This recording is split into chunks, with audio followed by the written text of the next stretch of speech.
Bonjour à tous et bienvenue sur opentuto.com. Dans cette vidéo, nous allons découvrir un peu rapidement le back-office de PrestaShop. La dernière fois, nous avons installé PrestaShop 1.7. Si vous n'avez pas encore installé PrestaShop, je vous laisse le lien de la vidéo qui vous montre l'installation pas à pas. Donc ici, dans vos projets, vous allez cliquer ici. Et vous avez maintenant accédé à votre site PrestaShop. Cette partie-là, c'est le front office.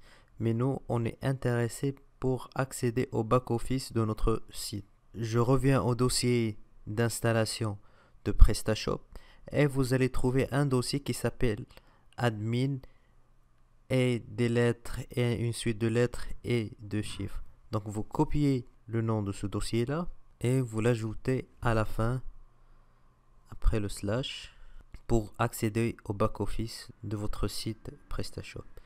Donc normalement ça doit demander le login et le mot de passe et vous devriez lui fournir ces informations pour accéder au back-office.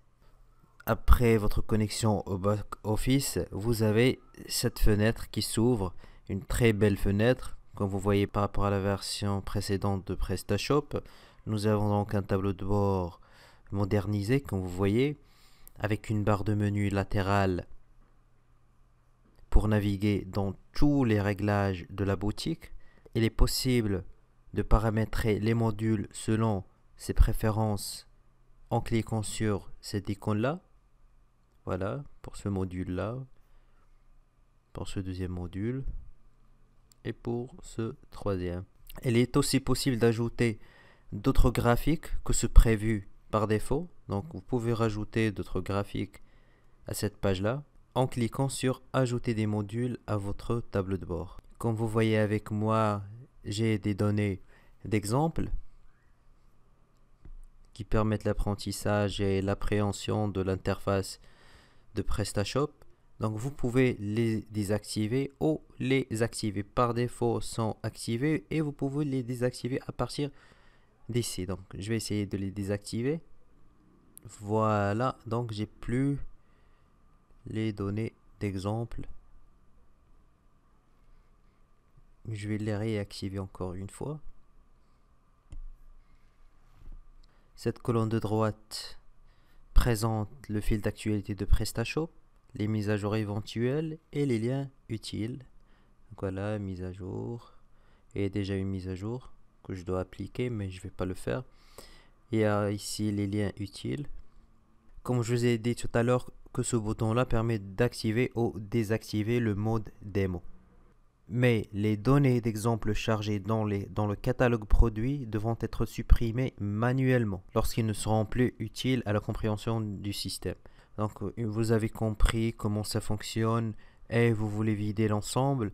Donc vous pouvez le faire manuellement à l'aide d'un module de nettoyage de PrestaShop qui s'appelle PrestaShop Cleaner. Pour accéder à PrestaShop Cleaner, il faut aller à module et je vais chercher PrestaShop Cleaner.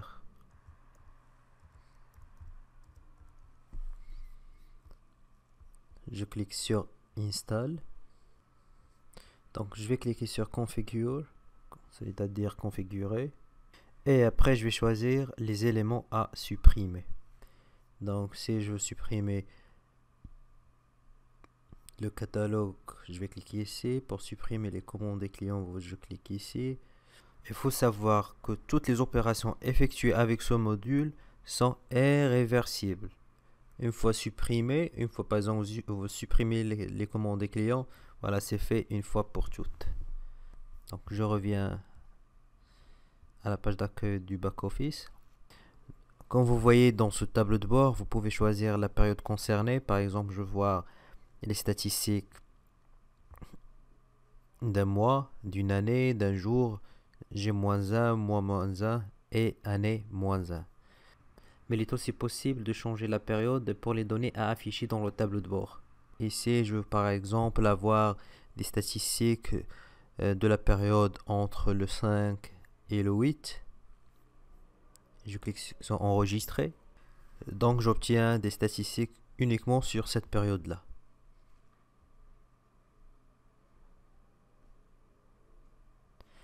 Je peux aussi, en cliquant sur comparer, comparer deux périodes. Par exemple, la période précédente. Donc, voilà, c'est la première période, c'est du 5 au 12 2017 au 8 12 2017. Donc la période précédente, c'est la période de même amplitude située juste avant la période courante. Vous voyez, 1, 2, 3, 4. 1, 2, 3, 4.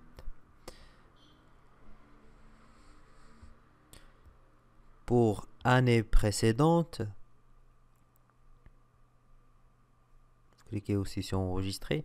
Ça concerne la période de même amplitude un an auparavant. Et vous avez aussi la possibilité de personnaliser la comparaison.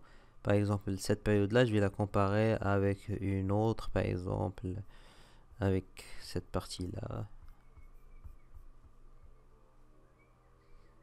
Cette plage-là. Et j'enregistre pour avoir cette comparaison des deux périodes. Voilà. Je vais continuer avec les exemples d'un mois. Ici, je peux voir par exemple l'évolution des commandes, l'évolution du panier moyen, les visites, le taux de transformation, les bénéfices nets. Pour affiner la précision de ces statistiques-là, vous pouvez cliquer sur cette icône et préciser les données comme les frais moyens d'expédition ou les dépenses additionnelles de fonctionnement. Toutes ces choses-là, vous pouvez les modifier ici. Et à chaque fois que vous faites ou que vous apportez une modification, vous cliquez sur enregistrer pour l'élément concerné. Donc si vous faites une modification ici, vous cliquez sur enregistrer. Sur cette deuxième partie-là, si vous faites une modification, vous venez ici, vous cliquez sur enregistrer. Et ainsi de suite. Je reviens au tableau de bord. Je vais descendre un petit peu pour voir les prévisions ici. Ce deuxième graphique permet de comparer vos prévisions avec les résultats afin de vérifier l'atteinte des objectifs. Donc, les points mesurés sont le trafic, c'est le nombre de visites sur le site, la transformation, le pourcentage de visites donnant lieu à un achat, le panier moyen, c'est la valeur moyenne d'une transaction, et les ventes, c'est le total de chiffre d'affaires. Voilà les produits et les ventes. Ce tableau de bord indique rapidement quelles sont les commandes précédentes, les meilleures ventes, les plus vues et les meilleures recherches. Les commandes récentes, c'est utile lorsque vous voulez par exemple vérifier la pertinence d'une action commerciale, promotion, publicité, etc. etc. Les meilleures ventes ressort les 10 meilleurs produits, les plus vus, indique les produits qui ont suscité le plus d'affichage même s'ils n'ont pas été achetés. Et les meilleures recherches indiquent les produits les plus recherchés via le moteur de recherche interne. Et ici, aperçu de l'activité, cette colonne de gauche renseigne sur la vie du site en temps réel. Donc les visiteurs en ligne, par exemple ici j'ai 31 visiteurs en ligne, bon, ce sont des données bidons, c'est juste à titre d'exemple. Le nombre de paniers actifs sur les derniers 30 minutes, actuellement en attente, indique l'état des achats en cours demandant des actions correctives comme les abandons de paniers, les retours et les ruptures de stock. Et ici les notifications, c'est le suivi des messages et commentaires produits reçus. Clients et newsletters, c'est les nouveaux clients et nouveaux abonnés à la newsletter. Le trafic, c'est le nombre de visites, visiteurs uniques et surtout les sources de trafic pour mesurer rapidement l'efficacité des affiliations et des opérations publicitaires. Les menus que vous voyez ici sont désormais réunis latéralement en cliquant sur cette icône-là. C'est juste pour gagner de l'espace, pour avoir une vue globale de votre tableau de bord. Et finalement, on va finir avec la recherche. Cette zone de recherche permet de filtrer le domaine de recherche pour des résultats plus rapides et plus adéquats. Vous pouvez faire des recherches des clients par nom, des catalogues, des commandes, des factures, etc. Vous avez aussi le menu accès rapide qui propose des liens vers les fonctions et les pages les plus utilisées. Commande, module installé, nouveau bon de réduction, etc., etc. Vous pouvez aussi ajouter, modifier ou supprimer un lien d'accès rapide. Par exemple, je clique ici et je clique sur gérer les accès rapides. Ce menu-là vous permet aussi de gérer les accès rapides. Donc, vous cliquez sur accès rapide. Vous pouvez premièrement désactiver un lien d'accès rapide en cliquant sur ce croix-là. En cliquant ici, vous désactivez par exemple ce premier lien. Vous pouvez aussi modifier un lien en cliquant sur modifier. Vous pouvez modifier soit le nom ou et le lien. Il est aussi possible de supprimer un lien en cliquant sur ce drop-down et vous cliquez sur supprimer. Il est aussi possible d'ajouter un nouveau lien d'accès rapide en cliquant sur ce plus là. Et finalement, vous pouvez rechercher un lien d'accès rapide. Si vous avez par exemple plusieurs et vous voulez le rechercher, donc vous tapez soit le nom, soit l'ID, soit le lien. Et vous cliquez sur rechercher.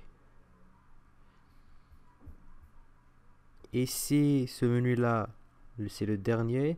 Si vous cliquez par exemple ici, vous sélectionnez tout et vous supprimez la sélection. Ça vous permet de supprimer par exemple la totalité des liens d'accès rapide.